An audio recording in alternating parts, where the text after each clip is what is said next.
Forgotten, the Frozen North, Chapter 3, Premonitions. A long time ago, Spike made his way down the hallway of the Crystal Castle's second floor towards the dining room. He got nods of acknowledgement from passing EUP guards. "Good morning, Spike the Brave and Glorious," one greeted as he passed through the doors to the dining room. It was mostly staff in the skeleton third shift, either eating before their duty started or after, before turning in. He smirked that even after all this time, that title still made its way around up here. He stepped up to the kitchen window, where the castle chef was overlooking a small kitchen staff prepare more food for the buffet line. "Good morning, Turnip," Spike greeted. "Oh, morning, Spike," the crystal pony replied. "The usual?" The dragon nodded, licking his lips. "Say, where's the princess? She's usually down here by now," Spike commented, as Turnip returned to the window with a bowl of varied crystals for Flurry's royal advisor. "Oh, she took a small plate and went to her private dining room. It looks like she had another rough night," the chef commented, sliding the bowl over to the dragon. "I'll be checking on her then. Thanks, Turnip." Spike took the bowl in his claws, popping a couple of crystals in his mouth as he exited the dining hall, going up 2 flights of stairs to the 4th floor, the royal wing. He stepped up to the second door on the left and knocked 3 times. "Come on in," came the tired reply, as she likely knew who it was. Spike opened the door and saw Princess Flurryheart sitting at her dining table looking positively sleep-deprived, as she magically poked at a light helping of hay and hash browns with a fork. "Oh, are we flurry worrying again?" Spike asked as he came up to the table, sitting down across from her. "Spike, what was rule number 4? She asked, glaring at him, half annoyed by the lack of sleep. "No making you a verb," Spike muttered, beginning to munch on 2 more crystals. "So, rough night? The nightmares are back?" Flurryheart set the fork down on her plate. They never stopped for 2 weeks now. Neither has this weather," Flurry said, motioning to the window where the wind continued to howl.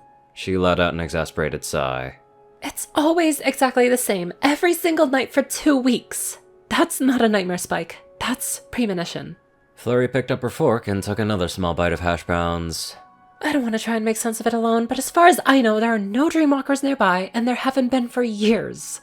Spike continued to listen, as he had learned long ago that listening was just as effective as talking to a great advisor. "Mom was right. Watching over this place is painfully predictable, but when I wanted more excitement around here, I wasn't talking about end-of-the-world scenarios," Flurry told him. "Well, to be fair, that's frequently what it was when things got exciting back in Twilight's day," Spike countered. "I'm sure things were a bit more manageable when there were 4 or 5 alicorns instead of just 1. "Oh, you'd be surprised." Spike offered.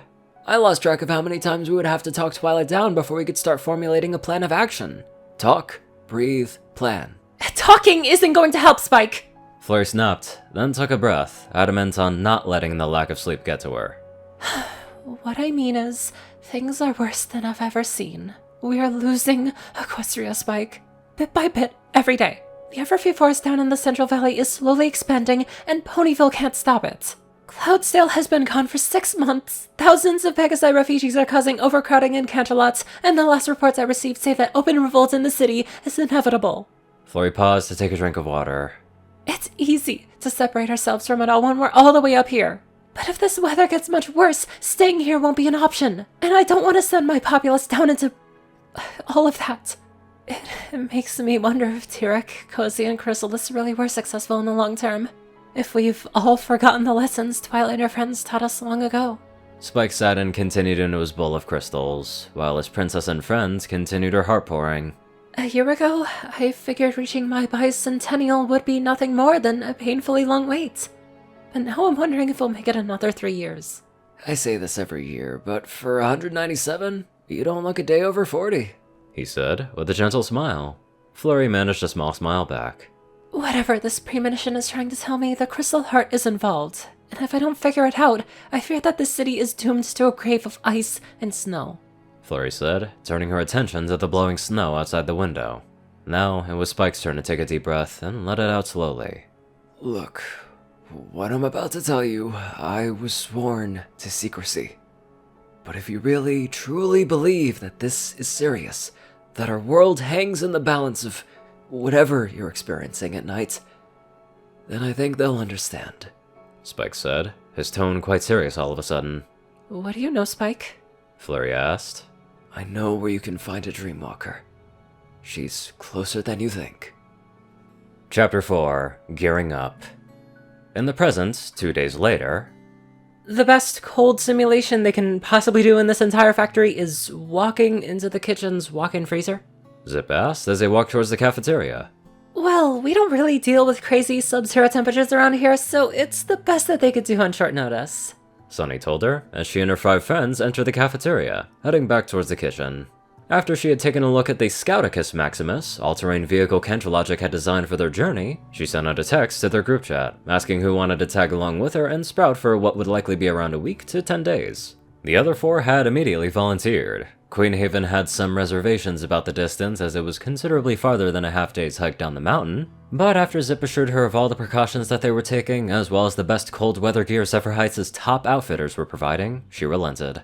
Said outfitters were already here, waiting by the doorway to the kitchen, along with several clothing racks containing wool articles of clothing, all varying degrees of tan and brown. Greeting, princesses, we are here to get you and your friends outfitted for extreme cold. One of the 2 stallions announced. Sunny counted quickly and it looked like there would be 10 pieces per pony. 4 hoof boots, back half, front half, a neck gaiter, scarf, goggles, and a cap. What about the holes for the wings? Pip asked as she looked over the barrel and chest piece. Out of the question, Her older sister replied. Where we're headed, there's some kind of weird blizzard in the front of the mountains. We couldn't get anywhere close in the air, it was that cold. We made camp for a day, and it didn't seem to move an inch. It would certainly explain why there haven't been any explorers up there. Piece by piece, the outfitters helped each pony into appropriately sized snowsuits, and when she was fully clad, Sunny was quite eager to step into the freezer. We can provide 2 suits for each member of your party, because we highly recommend letting each piece dry completely between excursions. Dampness hinders the insulation considerably, The other outfitter told them. When they were all dressed, they filed one by one into the kitchen's large walk-in freezer, which the staff had temporarily set to -20, just for an hour to avoid freezer burn on any of the food. Sunny was amazed. When she stepped into what must have been frigid air, she didn't notice much more than a very mild chill.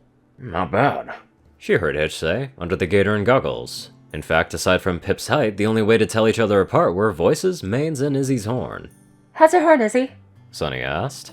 Just fine. Magic spells keep it perfectly warm. Her friend replied. So when do we move out? Sprout asked, clearly one of the most excited. We're still getting some food stores put on the vehicle. Shouldn't take more than a couple of days. Sunny explained. Once we're underway, I think Sprout should take each one of you through some of the basics on how to drive it, just in case you need to. Before we get to trickier terrain where he'll be doing most of the driving. Sprout's gaiter moved just enough to where she could tell that he was smiling excitedly. If I can sleep through the engine noise and the fact that our sleeping spots will be moving, I think it will be best if we just keep it moving as close to all the time as we can. Sounds like we're sticking around until we're ready to head out. Zip said. Any pony up for laser tag? I saw that arena on the way into town this morning. Ooh! Sprout said, removing his headgear as they began to file out of the freezer. You're on! I mean, hey, if all you got is a walk-in freezer to test something out, better than nothing. Anyways, let's get on to our efficient donators. Top donators are 630, J Tinman, Darkside, Only One Thing, and Ceru Orion. Rayden, Narwhals, Blackmoonheart, Pastel Skies, Austin Rolan, Stu Hex, Sword Brother and Mordred, Omicron Lyrae, Will, Chris, Twinkie, Zaza, Riot Soul, Iron Sky, Badass Waffle, Shadow Moon, and many more bright people. Thank you all so much for watching this video and live life to the fullest.